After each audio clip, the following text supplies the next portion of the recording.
1, 2.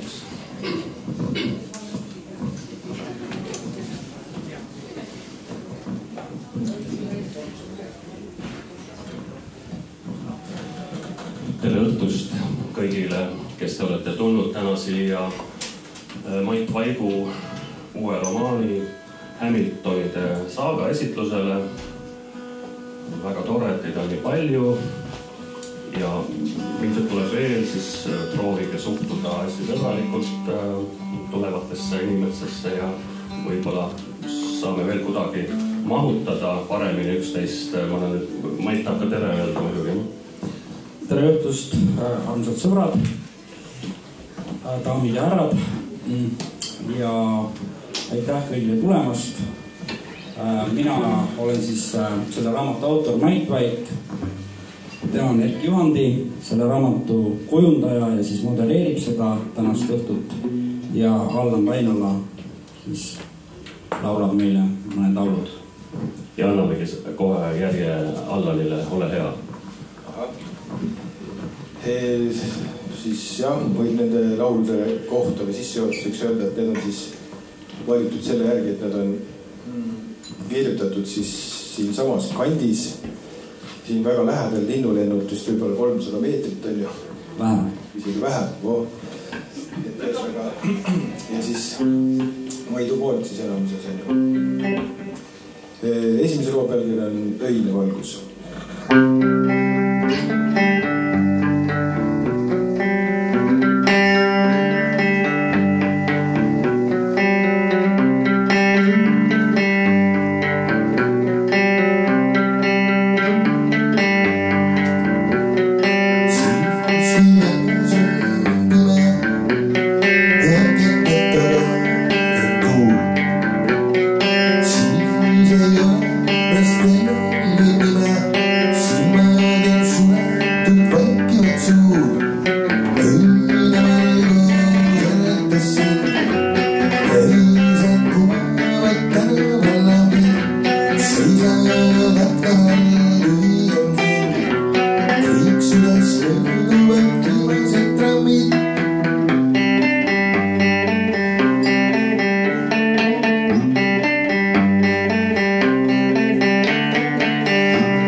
Aitäh sulle, Allan.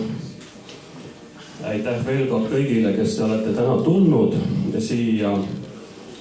Mait on erinevates kohtades oma romaane esitlenud, seekord siis siin uues Kukus või Kuku tornis, nii nagu teda kutsutakse, aga seda väga kindlal põhjusel, sest see romaan Hamiltonide saaga mille kirjutamine on aastakümneid aega võtnud Maidul, on otsapidi alguse saanud siitsamast, kuna Mait, sa elasid siin, me olime vanalinna poisid, käisime Gustav Adolfi gümnaasiumis. Et ole hea, võib-olla avad selle paiga kõigepealt saladust siis kõikidele sinu austajatele, kes täna on tulnud. Jah, et mõte teha siin selles ruumis ja selles hoones see esitlus tuli eelkõige sellest, et selles majas ma elasin ja siit on ka sisseräs oli küll müürivahe 30 ja see maja siis läheb läbi siis linnamüüri ja siis osa sissepääs oli siis siit ja teine osa oli sealt, et need majad siin katustel me mängisime Erkiga, kes on mu pinginaaber ühtlasi ja kolasime ja et see tundus nagu väga sümboolne, et ma saan sellest samas hoones teha raamatuesitluse, kus see raamatu idee tekkis ja alguse sai vist 88. aastal. Et kirjutama ma hakkasin seda küll Soomes 92. aastal, kui ma sain oma esimese personaalarvuti. Et vähemalt see materjal tänu siis sellele andmekandjatele säilis, aga algne idee oli pärit siit ja tegelikult ka siis ajaliselt siis nõukogude ajast. Ja ma olen muutnud, olen väga vähe, et ma olen küll juurde kirjutanud, kuid kogu selle romaani struktuur ja ülesehitus ja kõik need tegelaskujud peale antikvaari olid kohe olemas ja arhivaari või antikvaari ta on siis, ma ei teagi, kumb ta siis nagu õieti on, antikvaar vist, ta on igal juhul töötab antiigipoes. Et need olid, see kõik oli olemas ja siis ma ei tea, miks ma seda romaani nii kaua kirjutasin. Üks põhjus oli see, et selle juurde oli alati väga hea tagasi pöörduda, et see on nagu, see köitis mind ja mul oli seda tegelikult suhteliselt vaatamata sellele teatud raskusele, mis sealt ka kuskilt läbi imbub või tegelikult see raamat ongi, räägib väga rasketest asjadest.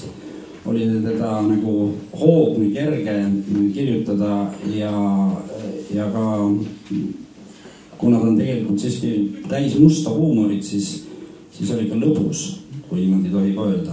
Praegusel ajahetkel on seda isegi raske öelda, kuna ta räägib sõjast ja valikutest, inimese valikutest nendes kriisiolukordades või keerulistes olukordades. Siis kui ma kirjutasin, siis oli see kõik veel vist kaugel. Ja romaani tegevus toimub ju eelmise sajandi 90. aastatel, eks ole? Jah, et ma siis võib-olla paari sõnaga räägin kiiresti, millest siis see süžee natukene räägib, et see on siis peategelane on Artur Steinberg ja idee oli kirjutada siis enda tulevikust eneseirooniline teos. Et ma olin siis 20-aastane, 18-20, kui ma seda kirjutama hakkasin ja ma kujutasin ette, milline ma oleksin 40-ndates eluaastates ja kuhu ma oleksin omaga välja jõudnud. Lühidalt on tegemist rämeda hädapätakaga, kes millegiga pole hakkama saanud, alkoholilembeline ja üldine suutmatus on selline kokkuvõttev iseloomu joon.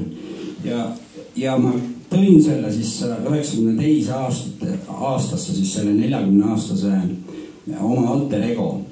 Ma olen muidugi ise palju ägenam tüüp kui see Steinberg, ma olen saavutanud palju rohkem, ma ei ole üksi või ei ole üksik ja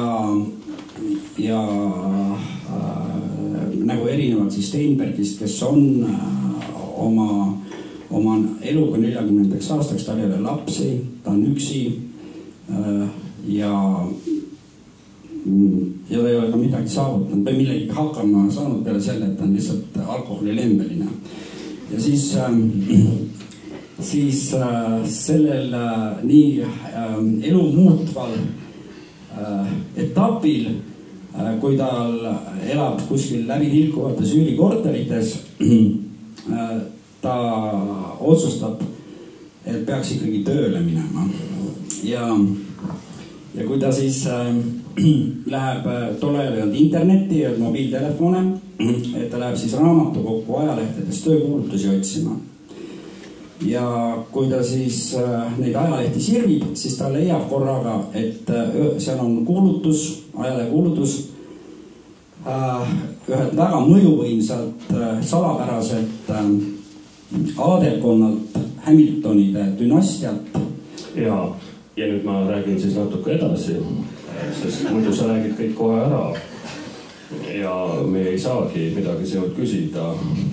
Igal juhul on see väga mõjuvõimas ja sõjakas seltskond, see sama aadelkondade dünastia, ära sina vahele midagi räägi hetkel.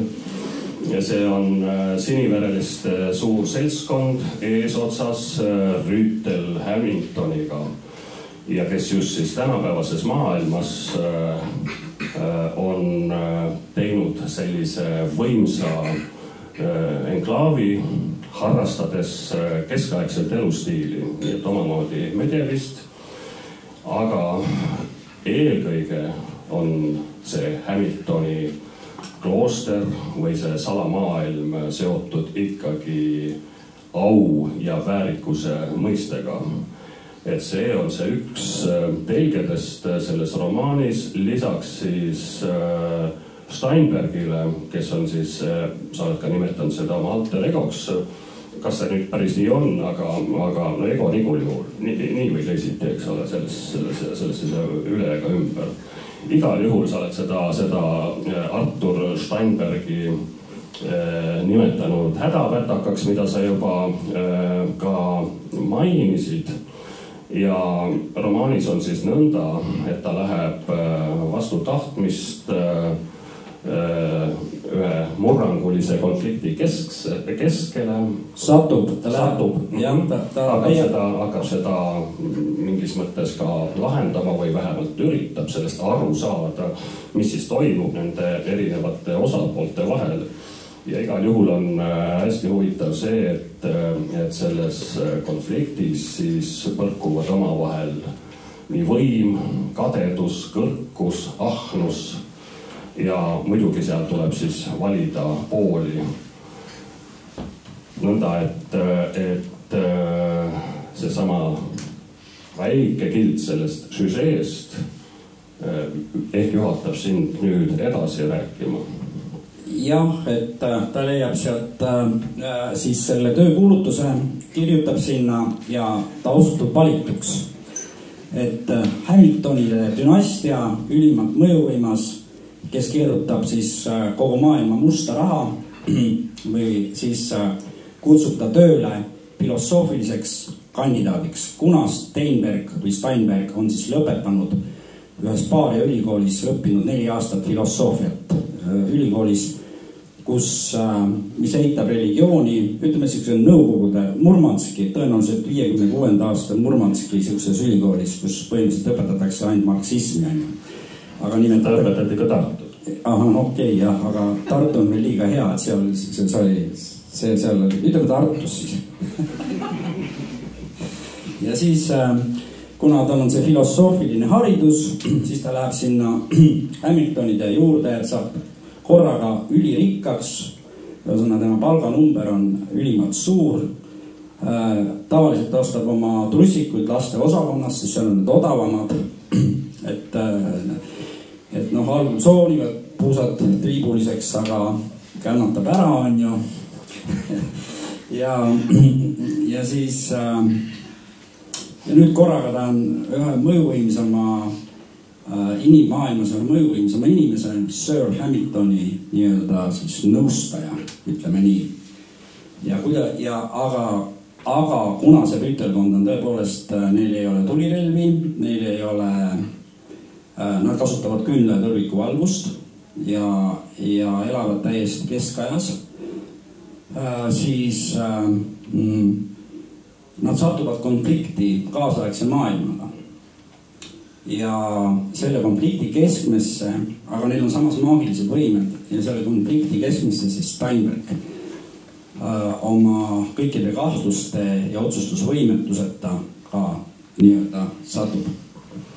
Ma ikka mõtlen seda, et üsna palju ka sinu lugejate ja võib-olla ka tänaste sinu siis austajate hulgas siin ruumis on neid, kes on nõukogude ajal elanud ja mingisugune püüd siit sellest surutisest välja, ükskõik kas me nimetame seda dissidentlikuks või teatud meie ajaloost lähtuvat ja rahvusest lähtuvat suunast oli üsna palju ka meie ringkonnas neid, kes tahtsid muutust, kes tahtsid midagi muud.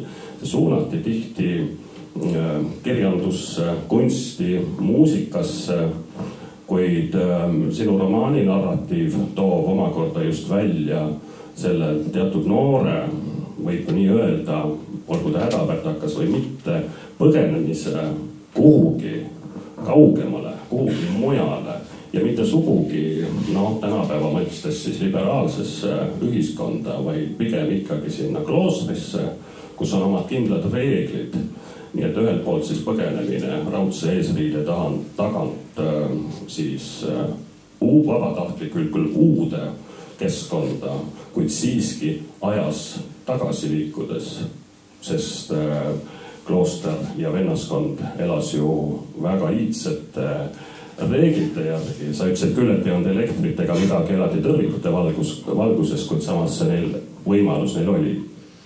Ja võimalus neil oli ja tegelikult ka seal all keldris, ka lossi keldris töötab tegelikult täitsa moodne kommunikatsioonikeskus koos elektriga. Ja, et raha tuleb liigutada millegiga.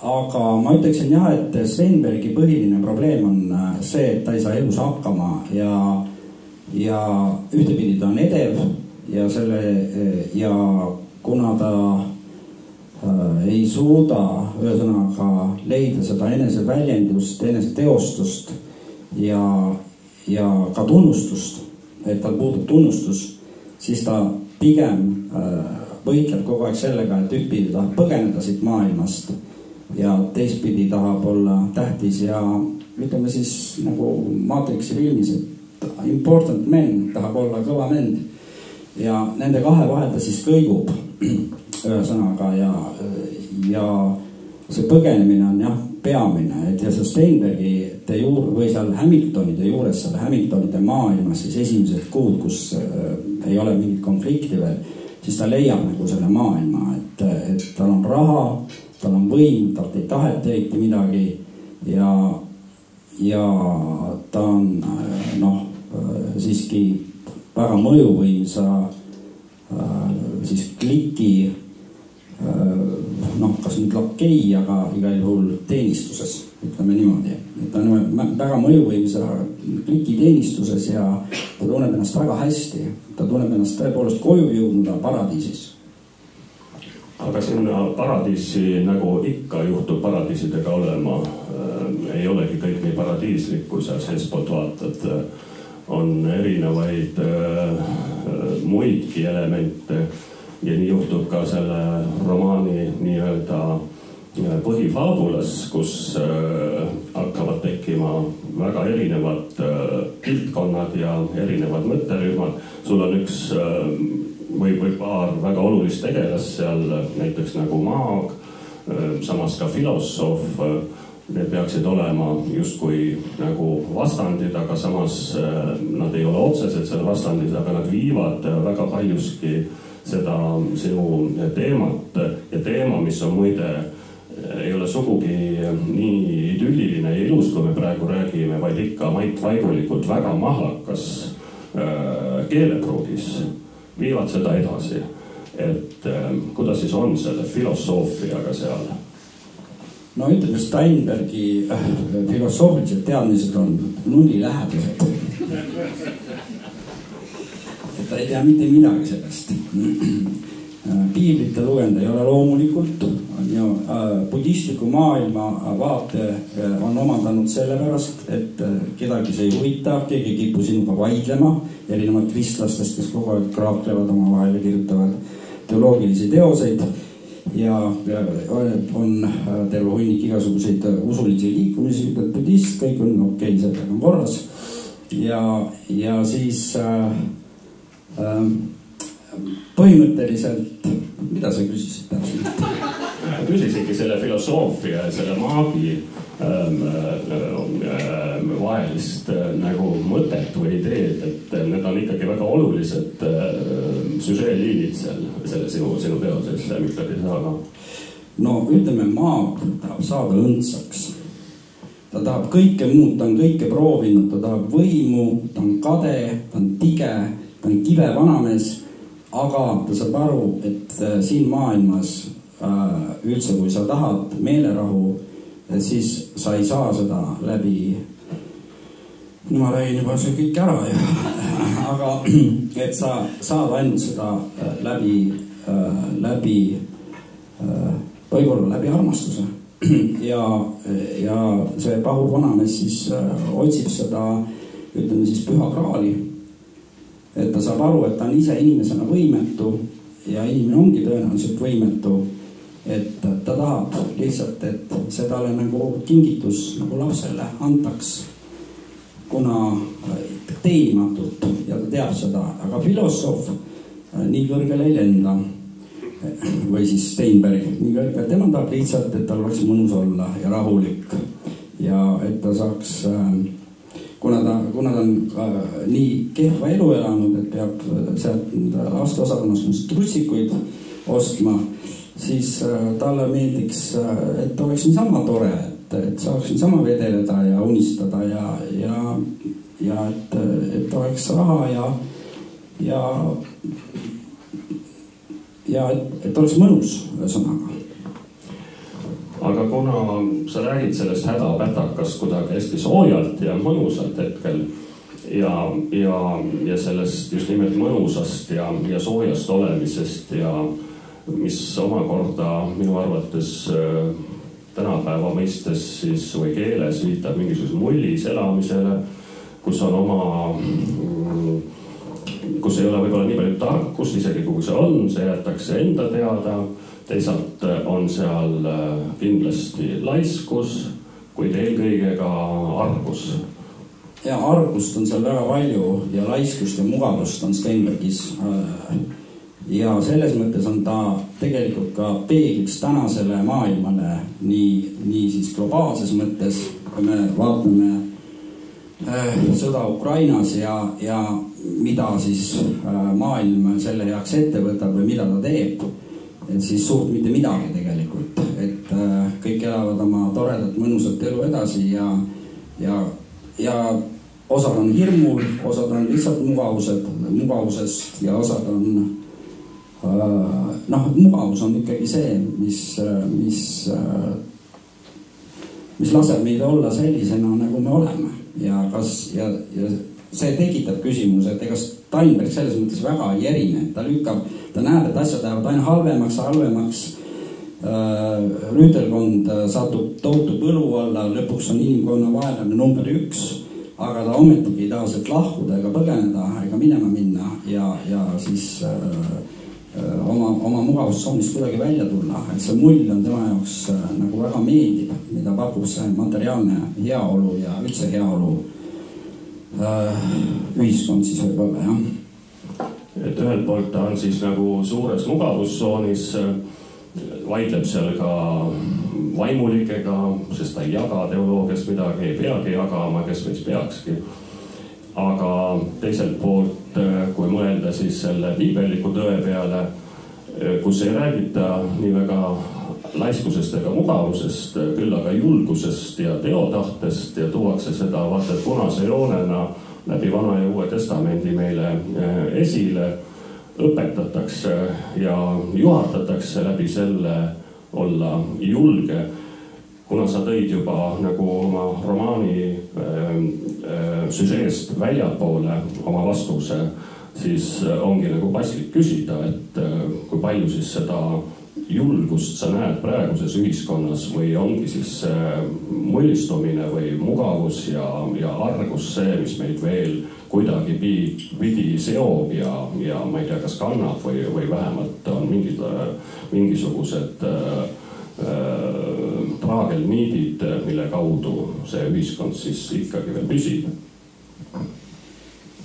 Noh, nii raskele küsimusele on väga raske üheselt vastata, aga ma arvan, et meie siin Venemaa kõrval tunneme ennast natuke teisiti kui näiteks sakslased või prantslased või inglased või itaallased. Aga kindlasti valitseb ikkagi ülim arrogantsus selle suhtes, mida Venemaa teeb ja enesepettus väga tugevasti mullis olemine, ka võib-olla argus ja jah, lihtsalt ma ei oska muud öelda, ma ütlen ikkagi mugavus, enesepettus. Et ma mäletan kunagi, kui ma ütlesin ühele inimesele, ühele Soome sõbrale, et Venemaa alustab sõda kindlasti ja ta hakkas naerma, ütles, et see ei ole võimalik, sellepärast sellisel juhul ta läheks kogu maailmaga sõtta. Ta on kogu maailmaga sõjas. Noh, mis siis on? Siin on nüüd paslik edasi minna sinu raamatu kaane juurde. Sa oled avaldanud soovi ja see soov on täitunud ühe kunstniku teose puhul. Kuidas sa tulidki selle peale, et selline katkend oma Hamiltonide saaga romaani kaanele panna? No seda maali nähes see oli niisugune plahvatus kohe, et ma tahaksin seda kangesti Olga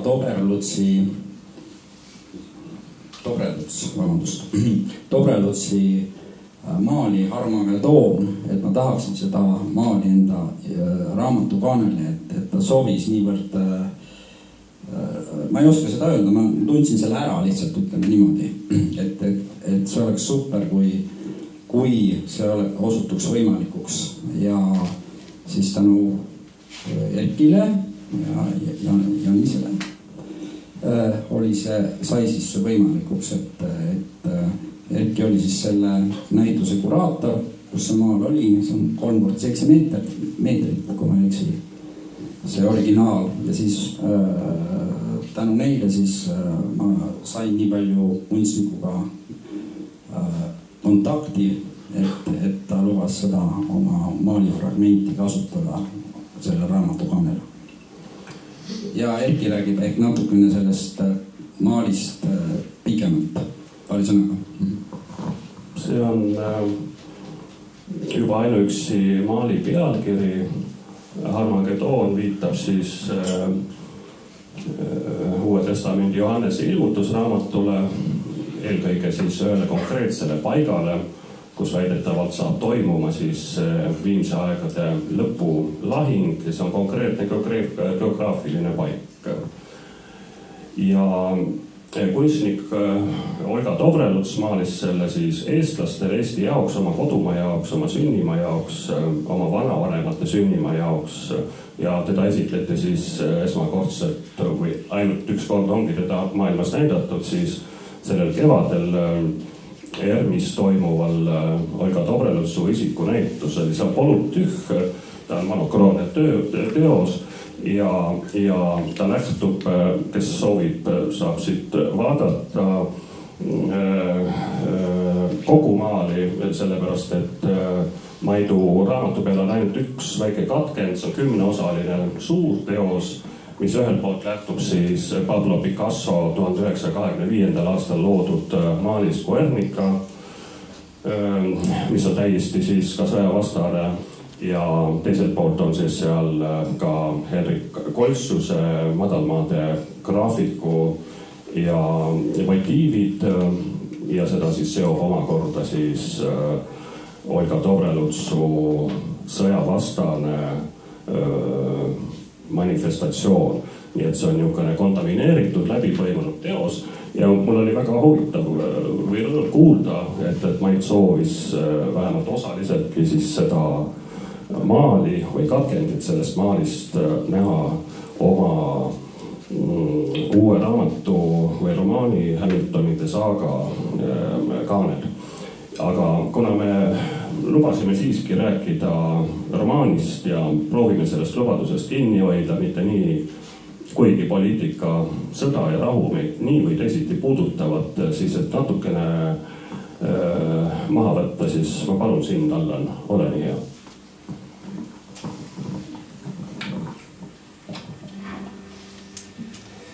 Nobelveri on lend.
Võib-olla jätkaksime romaaniga. Jah, et ma ütlen, et minu jaoks oli ka müstiline see, et seda romaani ma sattusin lõpetama sellel aastal Põltsamaale ja see oli tühi maja, vabadusvõitleja Vello Salumi maja, mis seisab tühjana, mis on müügis ja siis mille omanikud on siis pärimise kaudu mulle sõbrad ja nad lubasid mul seal elada juba teist suve. Et ja selle maja aadress on muide Rahu tänav, nagu, et see on ka nagu sümboolne. Ja siis minu peategelane Steinberg unistab ka siis kogu aeg sellest Ärkli korrusest, kuhu ta siis ükskord peaks välja jõudma, et ta on materiaalselt kindlustatud ja tal on selline väikene Ärkli korrus ja selle kõrval park või õunapuaed ja kuskil on kohvik ja välja mõeldud sõbrad ja välja mõeldud armastus isegi. Et see oleks tema selline ideaalne unistus või ideaal, kuhu ta tahaks jõuda. Et niimoodi, et ma siis nagu maandusingi peaaegu, et siin nagu, millest Steinberg nagu on unistanud ja unistab, kus ta arvab ennast nii-öelda tundvat hästi. Et Hamiltonide juures on vaieldamatult väga tore olla, aga Hamiltonid on väga raske seltskond, see rüüteltund. Et seal on küll raha ja mõjuvõimu, aga see seab omad tingimused, ühesõnaga omad riskid ja omad väga, väga keerulised valikud, sest Hamiltonid on sõjakad. Ja seda ikkagi juhib kogu seda seltskonda siis pearüütel Sir Hamilton, kes on siis kindlasti autoritaarne ja ettearvamatu tüüp suhteliselt, kuigi tegelikult Steinberg saab temaga päris hästi hakkama, et ta tajub väga hästi tegelikult, mida see, neid reegleid ja seda maailma, mida see Hamilton siis ja tema meeleolusid ja kuidas nendega hakkama saada. Et selles mõttes, et taju on ta nagu päris hea, aga ma ütlen veel, et nüüd tekst läks kuidagi väga raskeks, aga see raamat on tegelikult hoogne ja seal on päris ohtrasti sellist musta huumorit jookseb nagu kogu aeg läbi, et kui ma kirjutasin, siis mul oli seda igal juhul väga lõbus kirjutada. Nagu, et ma tundsin nagu, mul on väga tore iseenda üle naerda või iseenda kirjutatu üle naerda. See on natukene mingi imelik, aga ma ise irvitan oma tekstide üle päris korralikult. No mulle ikka meenub see, kui sa siin kuskil paar kuud tagasi kirjutasid mulle, ütlesid, et tead, Erki, kuidas me peame seda raamatut esitlema hakkama. Ma muidugi ütlesin, et ei, ma ei tea, et ma pole veel mõelnud täpselt. Ja sa ütlesid, et loomulikult mina, kes ma olen ju eemaldanud kõik oma konkurendid eesotsas Muuliga. Peaks kirjutada, et peaks kutsuda, et nüüd, kus kõik konkurendid on kõrvaldatud ja ära mustatud, et nüüd palun tulge raamatu esitusele. Kui ikkagi romaani juurde tagasi tulla, siis ma väga paluksin, et järsku sa loeksid ühe katkendi romaanist täna esitletavast Hamiltonide saaga. Jah, ma otsin selle välja, tegelikult me oleme selle juba kõik lahti rääkinud, aga võib-olla siis 3. peatüki alguses, kus ma siis autorina tutvustan Steinbergi, kes ta selline on ja tema minevikku. Kuigi sellest on juba juttu olnud siin. Arthur Steinberg, segu erinevatest rahvustest inimene, kellel oli küll sünnimaa, kuigi kes ei tunnistanud kodumaad, varases kesk- ja seatu haritlane oli sattunud Hamiltoni teenistusse eelmise aasta hilissügisel. Tema elu ei olnud lillepidu, alates lapsepõlves, kus ta kasvas ilma isata, lisaks punnkõht, mille pärast teda hoidis narriti ja halb õppeedukus muutsid mehe, nagu ta ennast taletsevalt mõnikord mõtles, liiga kaalutlevaks otsustusvõimetuks. Elu eesmärgiks kirjutada rabav suurteos, millele eelneks pidev töö iseendaga, ebamäärane enesetäiustamine ja kõige krooniks vanaduses autoriteetne sisemine rahu ja tasakaal. Ta oli läbi häda saanud keskhariduse ja kuna hinneteleht ei lubanud jätkata õpinguid väärikates kõrgkoolides, siis leidis kummalise pakkumise sõjaka ja kinnise naaberriigi ülikoolilt, riigilt, mille elanikkond oli suletud okastraadi taha ja kuhu mindi parimal juhul eksootilisele turismireisile. Olles parajasti erinevatel põhjustel kõigiga tülis ja emaarmust jalad seinal raamatute lugemine üle visanud, viiski paberit saatkonda ja sõitis sisseastumiseksamitele. Romantikuna tundus riik, kuhu ta sügise hakul saabus, puud juba kolletasid, mingil tõenäoliselt sisemisest tühjusest ja ilmast tingitud melanhooliast äärmiselt meeldib ja ka tema isikus suhtes ilmutati heasoovulikku poolehoidu. Midagi, millest ta siiani ilma oli jäetud. Eksami tulemuse täpsemaid numbreid ei öeldudki, nüüd anti teada, et ta on vastu võetud ja veel tasuta kohale. Täpsemalt muud võimalust ei olnudki. Üldfilosofia oli see, millesse religiooni ja erinevaid kultuurilisi nähtusi eitavas riigis suhtuti kui kurikuulsalt kallutatud ja totaalselt närusesse teaduskonda. Seda erandikum, et see üldse eksisteeris ja kuhu ta enda ja kõigi tuttavate üllatuseks maandus. Välistudengeid vabast maailmast oli terve ülikooli peale 10. Suurem osa puudega, psüühiliselt haiged või lihtsalt idioodid. nii kadus Steinberg 4 aastaks maailma, mille meenutamine ikka veel kohati valusalt torkasi, sai temaga varjatud küllap kogu edasideks elus. Diplom taskus ja kodus tagasi, suutmata toriseva emaga korterit jagada, õpetas ta kõrvalistes Mägikülas pool aastakest algklassidele üldaineid. Saadeti sealt pisut arusaamatutel põhjustel alla maailma tagasi ja ema elust lahkudes müüs 2-toalise lapsepõlvekodu maha, rahaga kulutas niisama, lõpu toksis suurema hasardita kasiinodes miinustesse. Järgnevad aastad tegi juhutöid, elas sõprade pool ja mõnikord ka läbi tilkuvates üürikorterites, vahel õnnestus mõnel keldripinnal niisamas talkida, maksis võlgu, tiirutas kultuuriringkondades ja unistas ikka suurteosest, mille kirjutamist küll mitu korda alustas, kuid mille üksikud leheküljed kadusid kolimiste käigus või läksid tulehakatuseks. Kontsentratsiooniks puudusid nii tingimused kui ka kõikehõlmav ja veel saabumata kirg. Ka olid teemad, mis teda natuke huvitasid juba kellegi poolt kaante vahele köidetud ja polnud viitsimist ennast täiendada selles, mida paari ülikoolis ei õpetatud. Puudusid algteadmised usunditest ja põhjalikum käsitlus uusimatest filosoofilistest suundumustest. Et ennast siiski inimesena tunda võttis omaks budistliku maailmavaate, vähemalt ei kippunud erinevad kristlastest keegi sinuga vaidlema ja mõistes, et Kant ja Platon kohvikulauda ei sobi, luges natuke eksistentsialismist ja vaimustus mõneks ajaks Nietzsche üliinimesest. Traktaat Miks ma nii tark olen mõjus valgustavalt ja Steinberg tundis mägisakslasega seepeale erilist lähedust, plaanis oma tulevase suurteose kokkuvõtteks kirjutada lõppsõna mina, kes ma tean. Ainsaks hädaks, et polnud teost, mida kokku võtta. Ja ka kõik, mis ei tapa, teeb tugevaks, ei tundunud pikemas elukogemusest lähtuvalt, kuigi paika pidab. Kõik, mis ei tapa, see kahjuks ei tapa, oli palju lähedasem.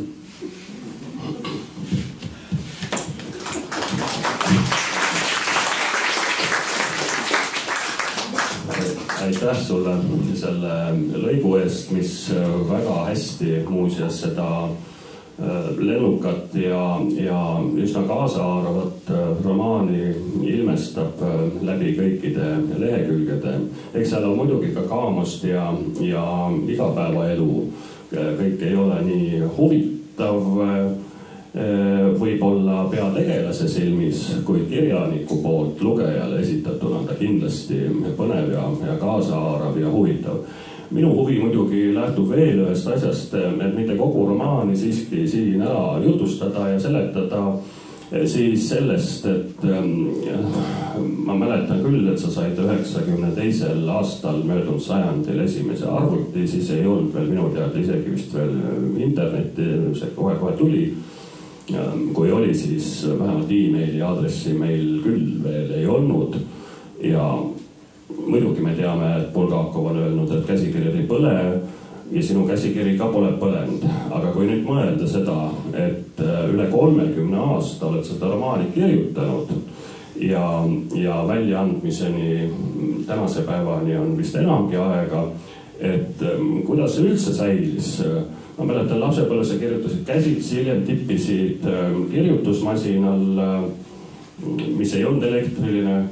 Ja seejärel tuli küll arvuti, me kõik saime need suured ilusad kastid kätte mingil hetkel, võib-olla hiljem kui sina Soomes. Aga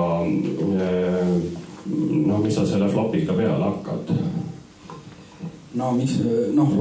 Flopidele ühele kopeerisid ja teisele kopeerisid ja kolmandale ja ka kõva kepp täitsa ümber tõmmatud ja et niimoodi ta säilis. Üldiselt ma teatud asju ikkagi nii-öelda vedasin endaga kaasa, et üks oli kindlasti looming, mille eest ma hoolitsesin, et ta ikkagi säiliks, et erinevatel flopidel ja erinevatel kõvaketlastel. Sellepärast selle eest ma muretsesin, jah. Sest ka selles äsjases lõigus sa ju kirjeldasid, eks ole, et need kõik suured romaanid tulevad ära või kuhugi kaovad ja ma usun, et siin on saalides inimesi, kes on ka kõik suured kirjanikud nagu mina käinud, et kõik on ära põlenud. Sinul on säilinud ja oleme väga rõõmsad, et saame seda täna siin esitleda. Jah, et mõni asi kindlasti ei ole ka säilinud, aga et tõepoolest, et see, mis varem kunagi paberile sai pandud, ega need asjad enamasti ei olegi säilinud, et õnneks see digitaalne maailm, kuna ma hoolitsesin tõesti, et need tekstid jääksid, siis ma ka tegin koopiaid, arvkoopiaid. Aga kas võib siis öelda ka nii, et olen muidugi tänulikud, et sa oled selle säilitanud, selle algse romaani alguse ja samas ka seda juurde kirjutanud läbi aastate, et kas on siis tegu sinu esimese romaaniga? Võib küll peaaegu nii öelda, et ühe asja ma kirjutasin küll trükimasinaga ennem, see oli niisugune väga pikk rull, mahtus täpselt sinna pool või mis iganes ta on sinna vahele, aga seda ei ole säilinud. Et see oli, aga see oli juba siis ma hakkasin mingi 12-aastaselt tippima, aga see oli tõeline noorusromaan ka. Et see on nagu niisugune nagu, et ta päris noorusromaan või noorteromaan siiski ei ole, et ta on nagu, ma usun, puudutab kõiki. Et võib öelda, et see on minu esimene romaan. Jah, seda võib öelda küll. Aga kindlasti mitte viimane, ma loodan.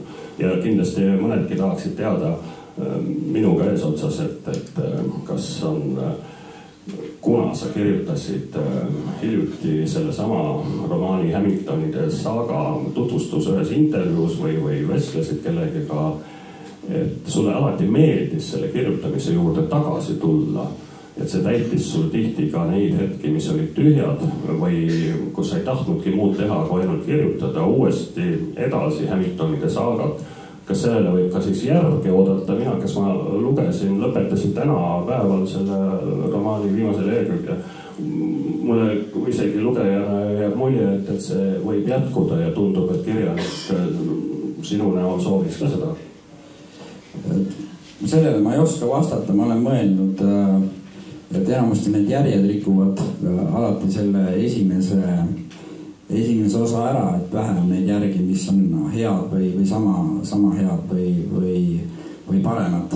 Aga et ma näiteks Jussile on küsitud, et kas me tahaks Juss ja vendasid kirjutada järge, kus nad on nüüd täiskasvanuks saanud ja milliste rollustega nad nüüd tegelevad. Ma olen mõelnud küll oma peas seda, aga mul ei ole enam seda hoogu või seda lummust. Ja see raamat, millest me ei ole rääkinud, on tegelikult mind on see keskkond ja õhustik väga lummanud, et ta on tegelikult siiski lummuslik, ta on ikkagi, mingis mõttes on ta ikkagi moodustab tugevalt sellise visuaalse pildi ja see on üks asi, miks ma olen sinna tahtnud tagasi minna, et ma saan jälle selle visuaalselt selle või kuidagi tunnetuslikult selle maailma kätte ja mulle mingis mõttes vaatamata kõikidele vastuoludele ja konfliktidele on selle midagi sellist väga süükest sooja ja helget ja mingi asi on selles selline, võib-olla see sama eskapism, et ma saan selle põgenemise nagu kätte, vaatamata kõigele, et ma irvitan selle üle või muigan selle üle, selles raamatus on selles midagi tõmbavat.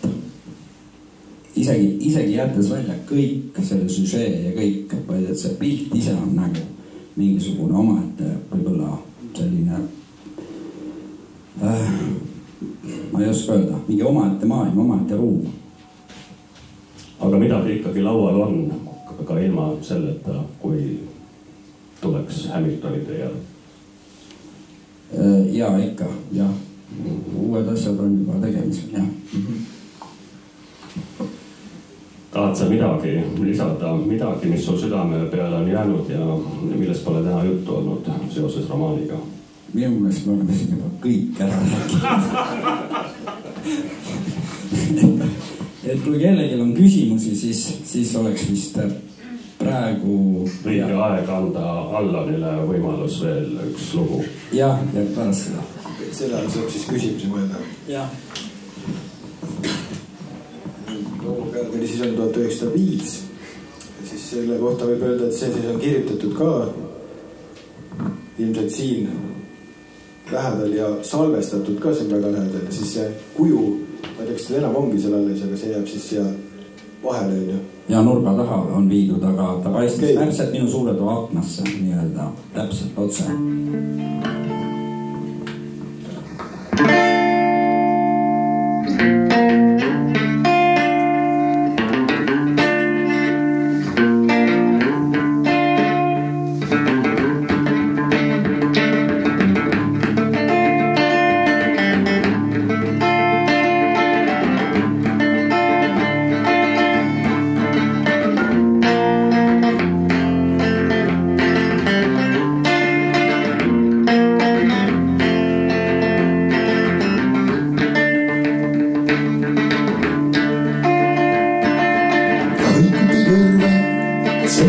rohid, seisime ja hoidsime teineteise käest. Hoitude kõrval, seal kus küla mehed vakritega alla seisid mäest.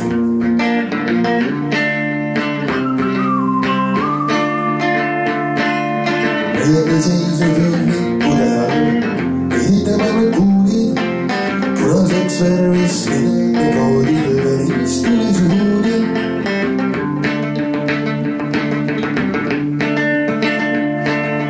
Hoitude kõrval, siin aastal algas streik ja meil liideb töö. Hoitude kõrval, sa lõppusid me äkli koos siin tiirudeni ööl.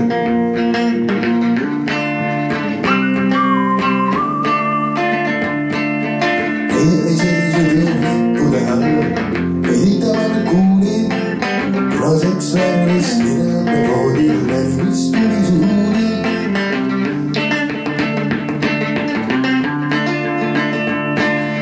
Hoitude kõrval, see mis kasvas rohis, seisime ja hoidsime teineteise käest. Hoitude kõrval, kas üldse lootust oli, sa vastasid pühamispäev.